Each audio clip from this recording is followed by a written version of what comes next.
This place is huge.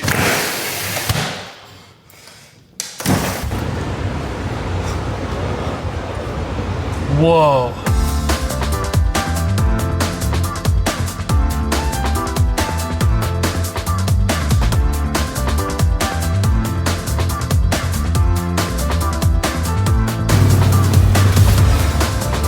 Welcome to Cobble Hill, Brooklyn. Missing cat. If you see them, there's the phone number. Now, Cobble Hill, Brooklyn, this is one of those parts of the city that is more expensive than anywhere else. Just look at how pristine this is. Living on this type of tree-lined street, even in the West Village, you don't see stuff like this.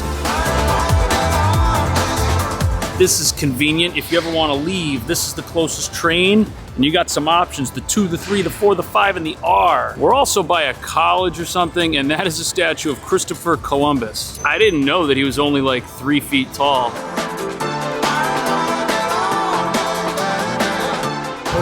Oh, Star Wars cards. That's awesome. How old are those? Oh, these are an absolute blast from the past. Look at that. If you are like me and you like everything you see right here and you remember Spider-Man, the Secret Wars, you need to come to this comic corner. Look, they have every action figure your parents wouldn't buy for you when you were 6. Then over here we have fine Italian dining and fine American dining. I'm telling you, ever since I ate McDonald's in Japan 3 times, I've been addicted to it everywhere. There must be some chemical that they put in the food that gets into your brain and makes you go back. And then next to McDonald's, we have the McDonald's of banks. Bank of America, they're everywhere, even though you wish they weren't. 3% cash back. It's nice, but will it keep pace with inflation? And is there another bank that's offering more?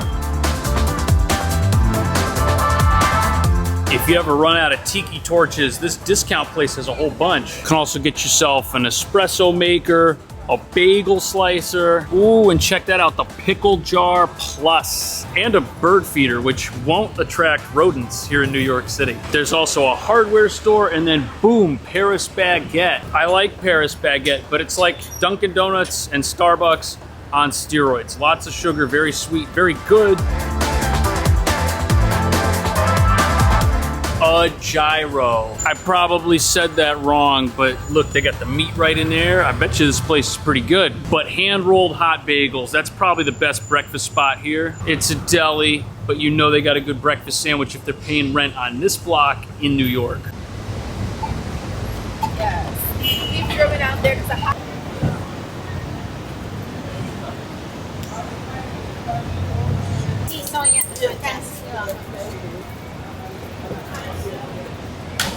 Now, if it's your first time seeing a building this tall, this thin, and this skinny, it's also my first. According to this plaque, the building is from 1911, and the designer of this building is the same person who designed the Apollo Theater. And just look at that entrance. If you're interested in living here, I'll have the agent's info in the video description.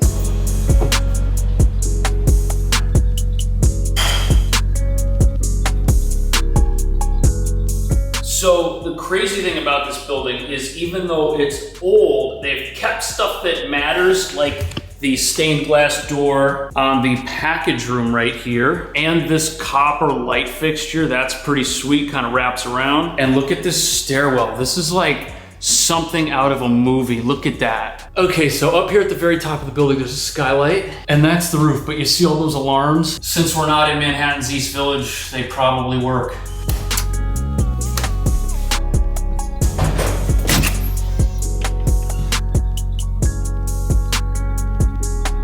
That's the financial center, and we're 10 stories up right now. Comes with solid appliances, laundry, and a free pair of shorts, apparently, which hopefully aren't also 100 years old. As someone who lives in a luxury apartment, I will tell you they do not all look like this, no way. From one end to the other, this living room is 25 feet by 15 feet. And at $5,800, which isn't exactly nothing, this is bigger than stuff that's upwards of $7,000. Since this is where the kitchen is, you're probably gonna want a dining table in this area, something for 4 to 6 people. This little ledge used to be a window, but you could plug something in, put it there, maybe an entertainment center. And since this is where the kitchen is, you could build the rest of this out into a den living room space. I just worry that there might not be enough furniture in the IKEA catalog to fill this up in a stylish way.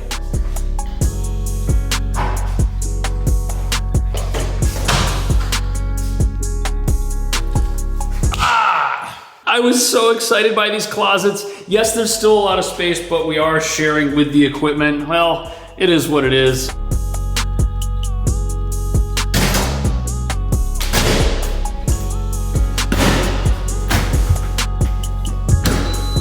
It's got everything. Even a state-of-the-art futuristic sink sprayer. Why does it have this massive spring on it?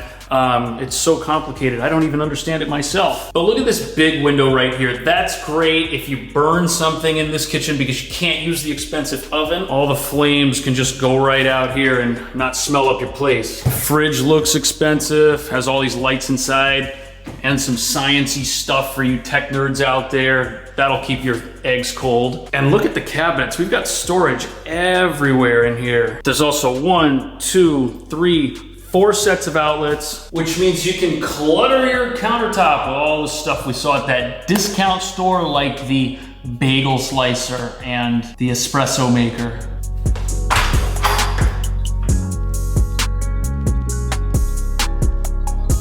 Impressively, we've got ourselves a long, big bathroom. Nice big mirror, nice big sink with lots of counter space. And the storage in this bathroom is really good. We got a medicine cabinet up here. And then underneath the sink, look at all this. This is gonna be full of your junk right after you move in. There's also a decent looking full-size tub. You could take a bath in there and it wouldn't be the worst thing in the world. And the lighting's interesting. We've just got this one fixture, but everything here is like bright, so it's good.